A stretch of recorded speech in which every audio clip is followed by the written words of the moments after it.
Hi guys, it's Carisa and I'm hoping to do a quick nap time Q&A for you. We just hit 1 year of breastfeeding. I do want to make sure before I even go into the questions that I preface this with the fact that just because this was something that was even a desire of mine and something that I was hoping that I would be able to do, it does not diminish the wants, needs, or abilities of other mothers, and I am in no way trying to downplay the situation that anyone else may have found themselves in. Whether you never wanted to or intended to breastfeed at all, or you had a great deal of struggle, or you breastfed till 4 years, whatever your story is, that is your story, and I want you to be proud of it.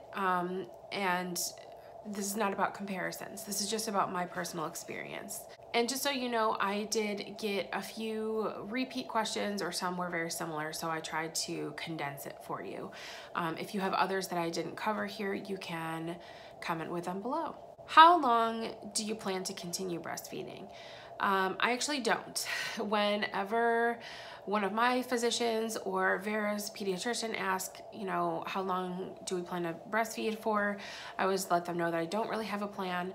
I had hoped to make it 6 months, and then at 6 months, I felt pretty confident that we would make it to at least a year. At this point, I could easily see us going to 2 years, but having it definitely taper down to just nursing down for nap or just bed.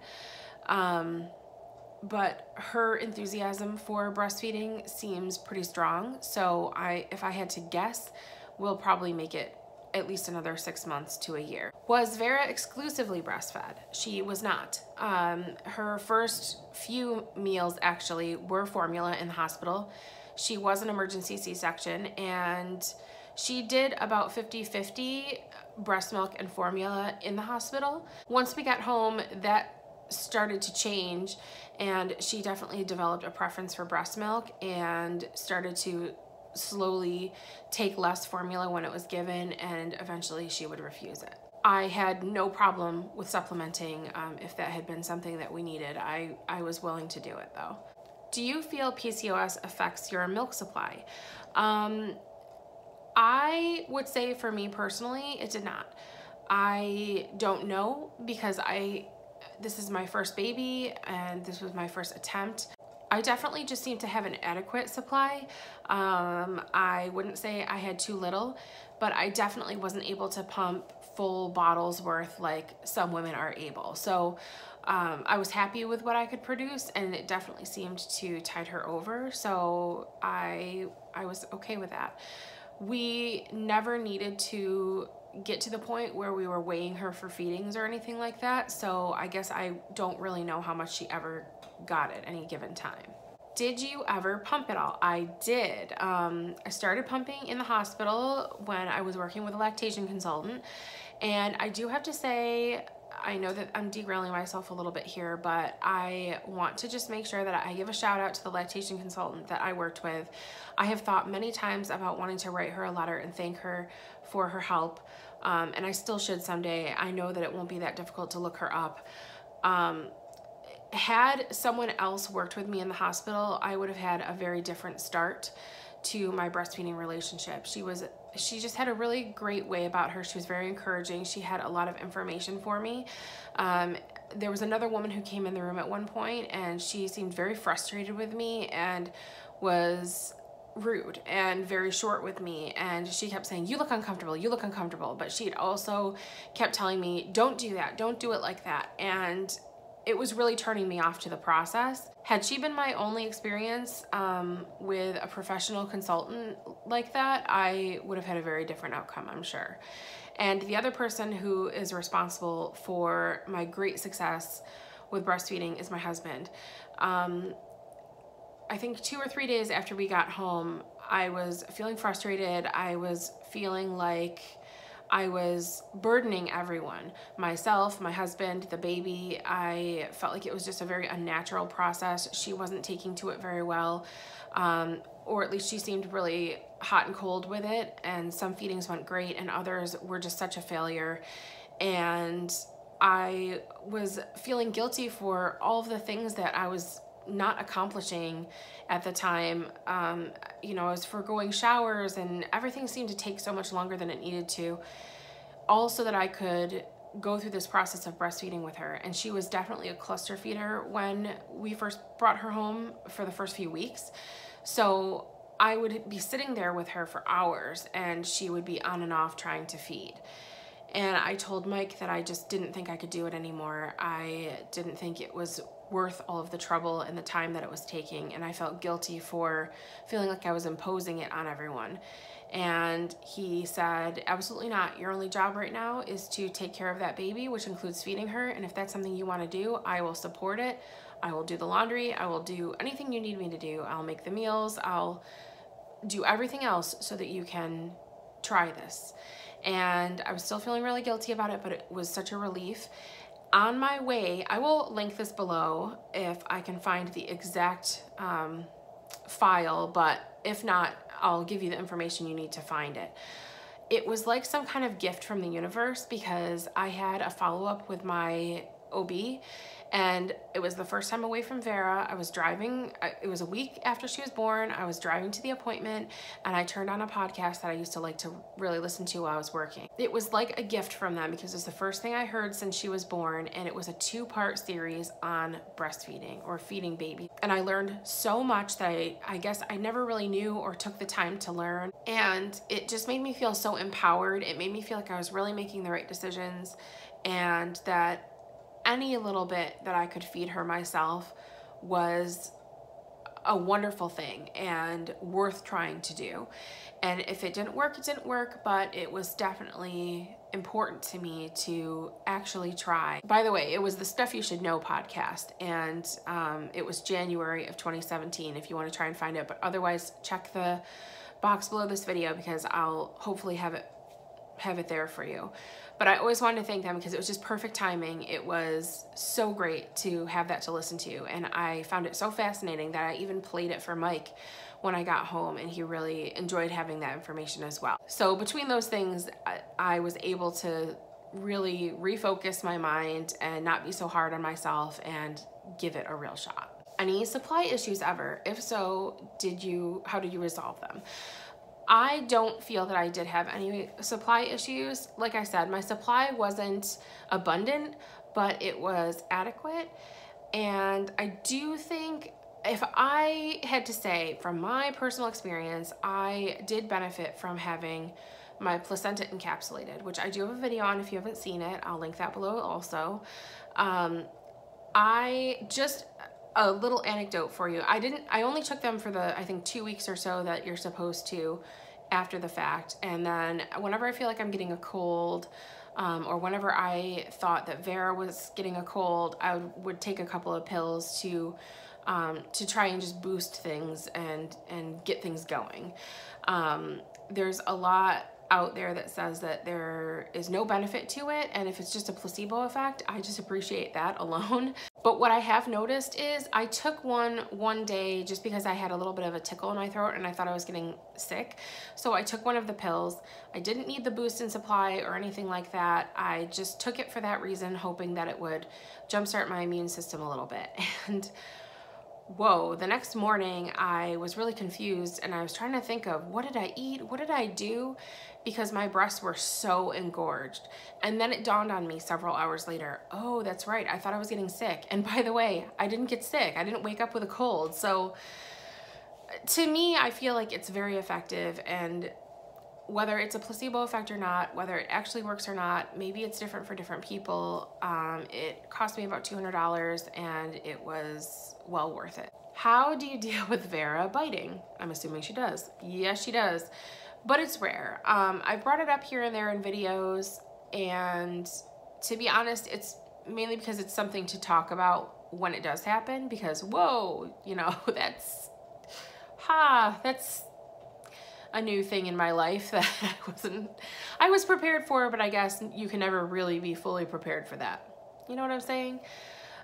It was difficult when she first started getting her teeth. She started teething a lot earlier than a lot of babies do. She started teething at 2 months, and her doctor said that doesn't necessarily mean she'll get her teeth earlier. Compared to a lot of babies her age that, you know, I know we're born around the same time just from being friends with their mothers on social media. I feel like she does have more teeth than most babies her age. She has 6 teeth right now, 4 on the top, 2 on the bottom, and the 2 on the bottom broke through around 7 months. And when that was first happening, I did feel like she was having trouble with not knowing how to not teethe on my nipple while she was nursing, or like take breaks to teethe.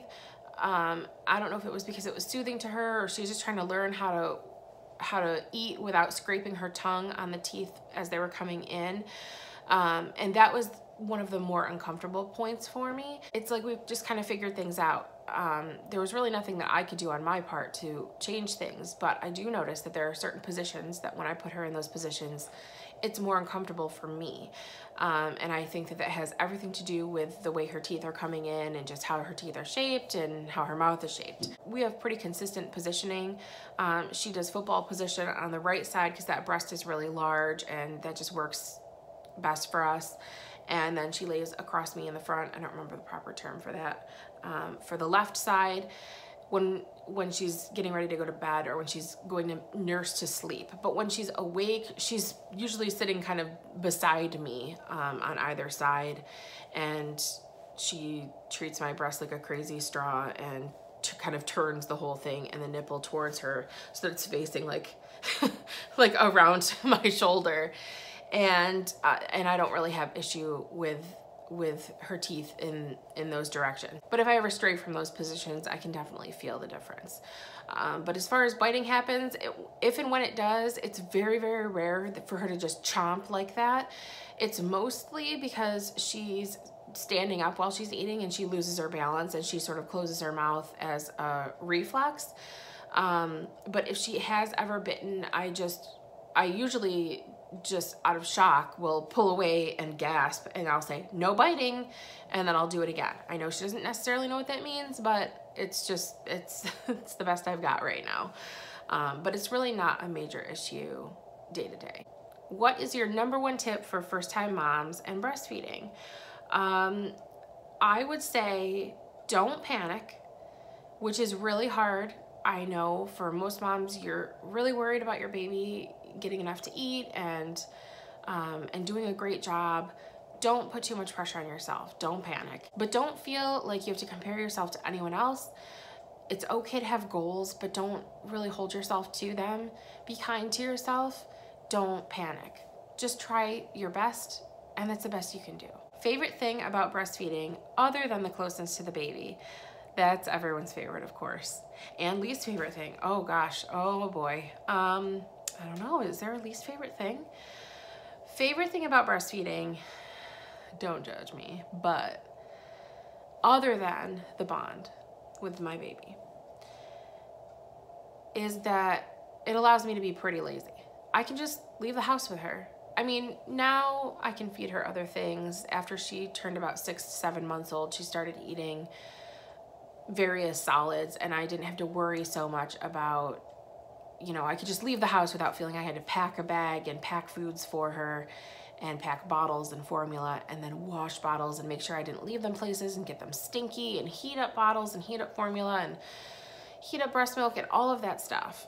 Because Vera did, she started to refuse all pacifiers and all nipples. She would only accept mommy, which, you know, it had its downsides, but ultimately I was pretty thankful for that. So that's what I have to say. Honestly, I stopped pumping because she wouldn't even take the bottle, so why bother? My supply seemed fine without having to do it. I'm lucky enough that I've been staying home with her and not working, so I didn't even have to do that for that reason. The sanitizing, the you know, taking apart the little pieces, the drying racks, all of that was kind of out the window, and I could just pull my shirt down and she could eat, and that's pretty great. I'm not saying I wouldn't do those things if I needed to, but boy, was it nice to not have to. And my least favorite thing about breastfeeding, I hope I don't get too ranty. This is already 20 minutes long. Oh, I'm gonna try and say this as quickly as possible, but it really, really, really sucks to feel like well, to suspect, but also to know that people don't want you to or don't care for your breastfeeding relationship with your child. I had to deal with a lot of side comments and opinions for a long time when people sort of seemed like they decided that I should be done breastfeeding Vera. And it came from surprising sources also. It came from places, from people who I expected more support from. And forgive me, because I get it. I totally get what it's like to have your own hang-ups and your own issues with where you're coming from and reflecting it onto other people. But women who weren't able to breastfeed, sometimes, you know, if I was just meeting somebody for their first time, or if I met like a friend of a friend and it would come up that I breastfeed, it would seem like they would turn kind of rigid and cold and be upset with me for being able to still do it when they weren't. And I really, really understand. I would be so upset if I suddenly couldn't, or if she suddenly wouldn't breastfeed anymore, and our relationship with that had to change against what my wishes were. But it really sucked to feel like people liked me less because of it, or had this judgment or this hang up about my choice to feed my baby the way that I'm feeding her. So I try really hard not to talk about it. I try really hard not to seem boastful. You know, when there's Instagram hashtags or breastfeeding related holidays or events, I guess you could call them, on social media, I take a really long time to decide whether or not I'm going to participate in that, because I know there are a lot of women who see that as me bragging, look what I can do and look what I've done, and sucks to be you kind of a thing. And that's never, ever, ever how I feel about it. But I can tell that that's how it's received sometimes, and that really stinks. It really stinks. So I guess that's all I have to say about that. Do you still drink your mulberry leaf tea while breastfeeding? I did, very briefly. I can't find any reason why you're supposed to avoid it when you're pregnant or breastfeeding, and I did for a really long time. I would make it iced, and I would use less than 2 ounces a day. I would use 1 ounce in the morning and 1 ounce in the afternoon or evening in my electrolyte drink for keto. And in that quantity, it should be okay, but I did decide to stop again. So I talked to Vera's doctor, and she said, you have no dietary restrictions when it comes to basically anything, because I was asking her about specific foods, and she seemed like she was like annoyed, like, please don't ask me about this big long list of foods. She's like, you have no dietary restrictions. Obviously that's not true, because I can't have like whiskey every day. Not that I would, but you know what I'm saying? It kind of felt like, well, you shouldn't be so sure about saying it like that so definitively. But I just decided that it's just best to avoid it, even though I don't know exactly why mulberry tea and some herbal teas aren't okay. Somebody asked about Haka, is that how you pronounce it? And I think what that is that product that you can adhere to your breast, to the opposite breast you're feeding from, and it'll collect excess milk that leaks out, at least when you're first starting breastfeeding. I noticed that that really happens a lot to women before it starts to, you know, regulate itself, or women who have oversupply issues. I purchased a product, I'll link it below if you want to see. I would have preferred this other thing that she's asking about here, just because it seemed like a better overall product, but I didn't find out about that until after I'd purchased the one I have. And it's just like a milk collecting pod that has a spout, so you can pour it into a bottle or pour it directly into your baby's mouth and feed them the breast milk that you collect from the opposite side. If I do have another baby in the future and I'm able to breastfeed, I'm gonna purchase one of those instead. It looks like a small pitcher, and you sort of suction cup it to the other breast, I guess. And I think that is great. Supplements used for breastfeeding, I really didn't. I think I tried, is fenugreek the one you can get over the counter? Whatever the herbal supplement is you can get over the counter. I tried that for Vera when I first started, just because my eyes weren't on my own paper. I was comparing what I was able to pump to other women, and I was like, oh, I must not be making enough milk if I can't pump that much. So I was trying to use that just to sort of add, I just thought it couldn't hurt to increase my supply. And I think it gave Vera some pretty severe reflux, and she was crying a lot and spitting up a lot. She does not spit up. And listen, if you want to hate me for something, hate me for this. She never spits up. She doesn't throw up, she doesn't spit up, she doesn't ever do any of those things. She's barely drooled. So when she started doing that, when I was taking the fenugreek, I knew I had to stop taking it, and it really didn't help me at all. So breastfeeding on keto, now I'm gonna get to that. And this is regarding the effects of it and supply and clogged ducts.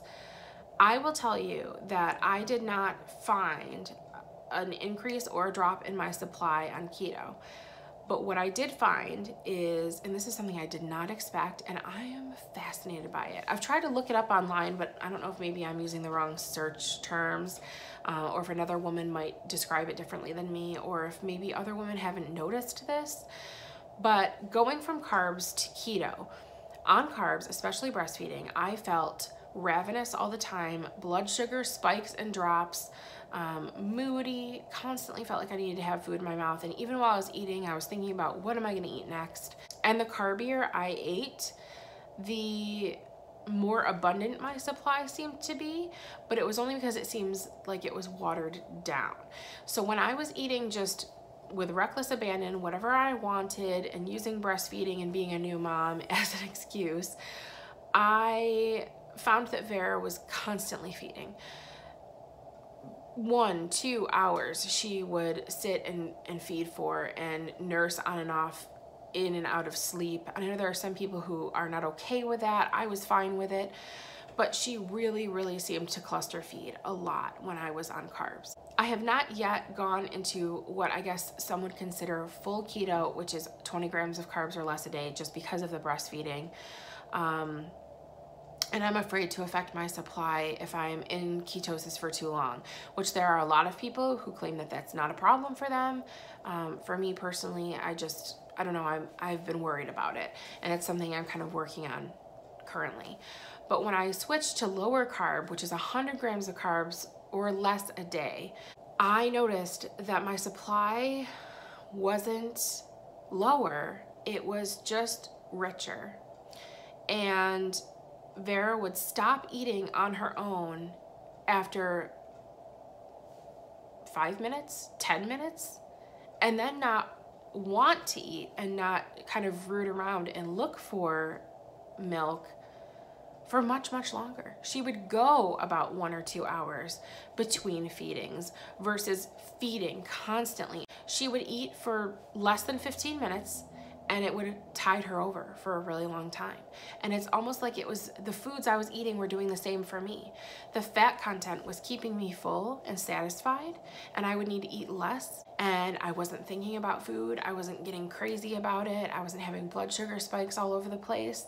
So I was really thrilled with that, because it was giving her an opportunity to do other things other than just be attached to my boob all day. Now, the clogged ducts thing, I will tell you, I have never had mastitis, thank goodness, but I have had clogged ducts, and I have had quite a few times. Twice I've had clogged ducts on the larger breast side. If I had gone a couple of days without taking a shower, or if I just took a real quick shower and got out and didn't really let that warm water run over my breast, that would also contribute to the clogged duct. But it would only last a couple of days and it would go away. What I did see shortly after I started keto, and I don't know if there's any way to prevent this, but this has happened to me probably 5 times now, and I think it's because of the fat content in my diet.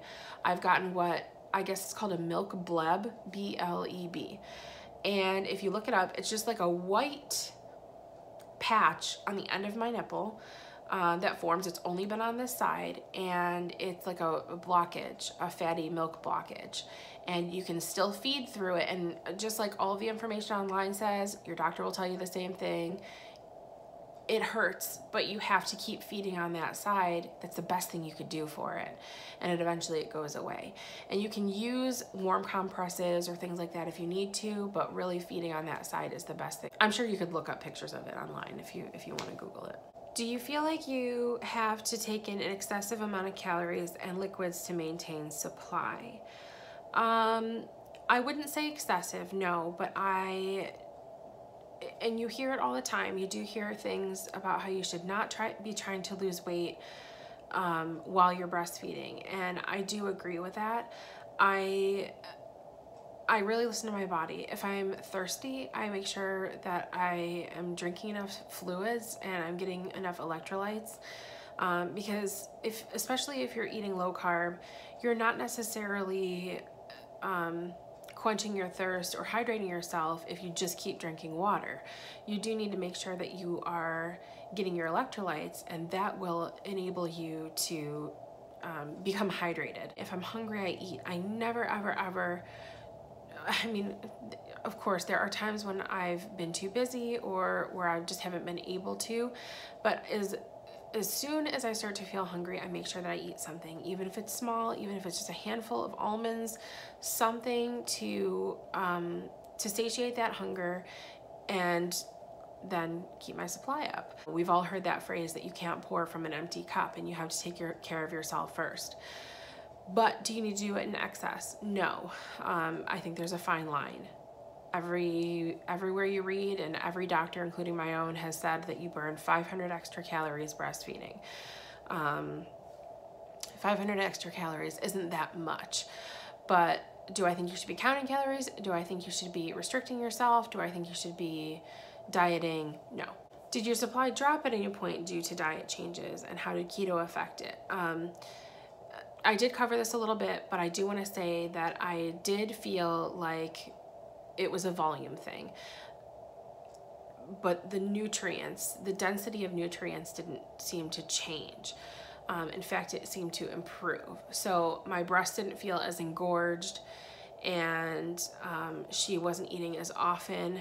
I feel like she was much more satisfied. She kept gaining weight on a perfect arc on the little chart that the doctor shows us. She's been in the 50th percentile the whole time. She never had a drop in weight. And it never affected her negatively. Do you need to eat more calories on keto versus not on keto? No, you do not. But you can get away with having slightly higher calories, in my opinion, if you are in a fat burning state. But keto isn't magic.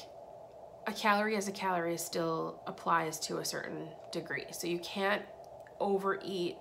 And you know, I know it seems really decadent and indulgent because of the fat, and you know, you see a lot of people with bacon and cheese and cream and things like that, but it ends up being a small amount because the fat content of these things will tide you over for longer. So it ends up working out to be about the same. Is your supply larger on keto? I struggle daily with supply.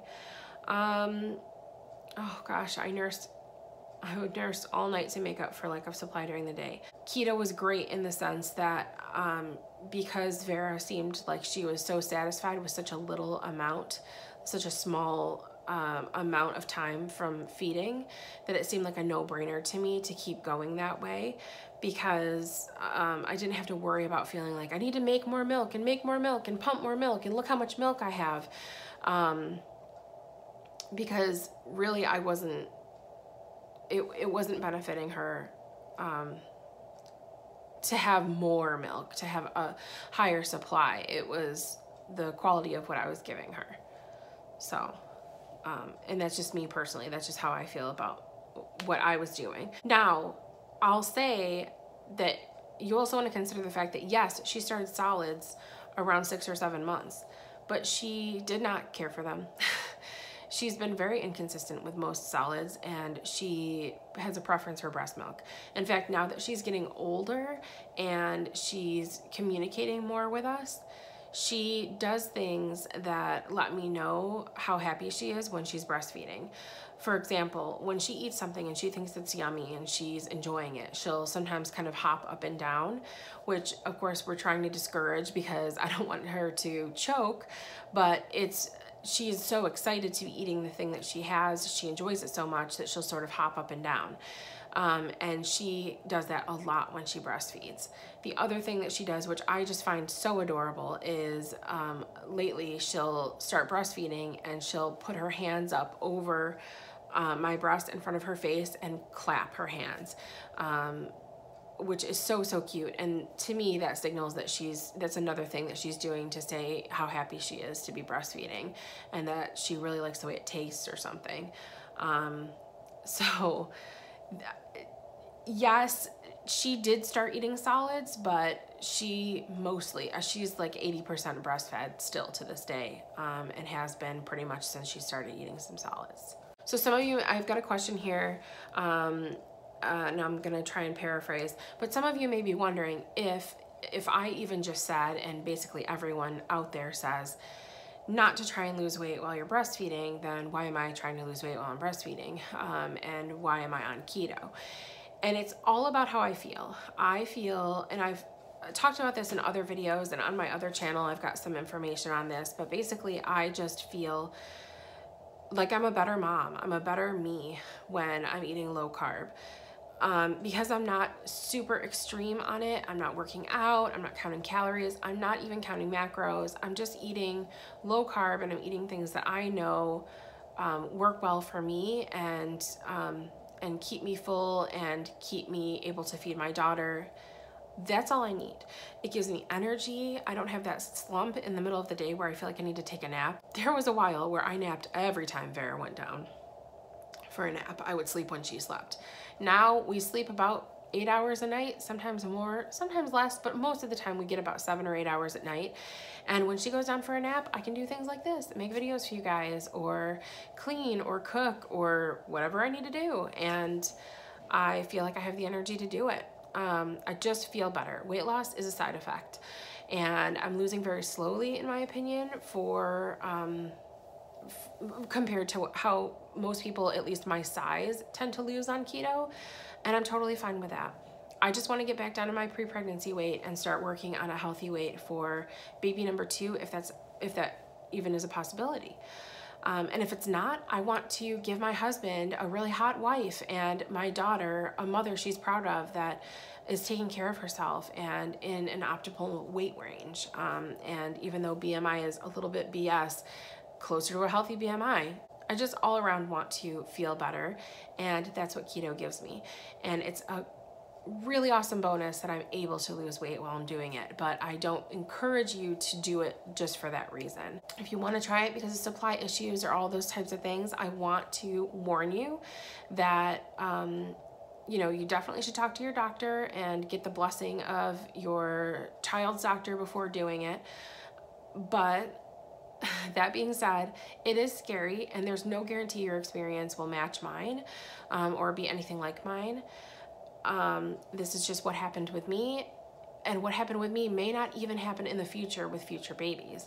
I have absolutely no guarantee. So it was terrifying, but I felt comfortable making that switch once she was starting solids, and I knew that I could feel good about the fact that if things ended then, that I had given it as much time as I could before I felt like I needed to start making changes for myself and for her. So just please keep that in mind. Please take everything I've said with a grain of salt. My experience is my experience alone. But I love it. I've been so, so happy, and I don't want to gloss over it. I don't want to make it seem like breastfeeding is magical and it's perfect and easy. You have to have a lot of patience. Thank goodness for cell phones, keeping me awake and keeping me occupied in the middle of the night, or those days where she wants to nurse for a really long time and just snuggle all day because she doesn't feel well. It's nice if you can just appreciate the bonding experience and accept the downtime. Sometimes your skin will be crawling because you can't stop thinking about all the things that you need to get done. But if you can just sit there and really you know, take in this time that you have with your little one and get past the fact that sometimes it hurts and sometimes they bite and sometimes they kick you and pinch you and slap you while they're eating. They go from being this snuggly little sweet burrito making little cooing noises to basically feeling like you're feeding a wildebeest that you're trying to secure in a plastic bag. There's a lot to it. There's a lot behind it. There's the nipple bombs, there's the cracking, there's the bleeding, there's the milk blubs. But it's all worth it to me. And that is it. If you have others, like I said, leave them below. If I get enough of them, I could do a part 2. Otherwise, I'll just answer them in the comment section. And please remember, fed is best, and that I support you in whatever your journey has been. And that as beautiful a thing as breastfeeding is, a happy, well-fed baby is all that matters. So thank you guys for watching. Thank you for participating, and I'll talk to you soon.